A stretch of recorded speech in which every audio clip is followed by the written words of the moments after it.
உங்களுக்கும் இந்த மாதிரி நடந்திருக்கா அப்படின்ட்டு மறக்காமல் சொல்லுங்கள். சின்ன வயசுலலாம் நம்மளுக்கு கிண்டர் ஜாய் பார்த்தாலே வந்து அது தனி எக்ஸைட்மெண்ட்டு, தனி ஒரு ஃபீலு தான். பட் அப்போல்லாம் வந்து அம்மா வந்து வாங்கியே தரமாட்டாங்க. Waste of money, waste of toy அப்படின்ட்டு சொல்லி சமாளிச்சுடுவாங்க.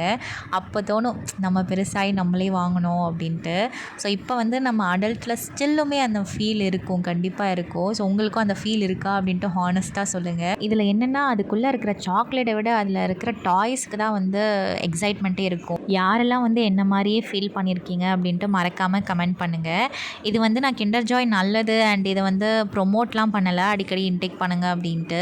ஸோ இது வந்து சைல்டுஹுட் மெமரிஸை தான் வந்து நான் உங்ககிட்ட ஷேர் பண்ணிகிட்ருக்கேன். எனக்கு இது பார்த்தோன்னே வந்து ஒரு நாஸ்டாலஜிக் ஃபீலில் போகிற மாதிரி இருந்துச்சு. ஸோ உங்ககிட்டயுமே உங்களுக்கு இந்த இன்சிடென்ட் நடந்திருக்கா அப்படின்ட்டு ஷேர் பண்ணுறதுக்கு தான் இந்த வீடியோ. நீங்கள் இந்த மாதிரி இன்சிடென்ட் எக்ஸ்பீரியன்ஸ் பண்ணியிருந்தீங்கன்னா கண்டிப்பாக ஒரு லைக் அண்ட் ஃபாலோ போட்டுருங்க. அண்ட் உங்கள் சிப்ளிங்ஸ்க்குமே வந்து ஷேர் பண்ணி விடுங்க. தேங்க்ஸ் ஃபார் வாட்சிங். பை.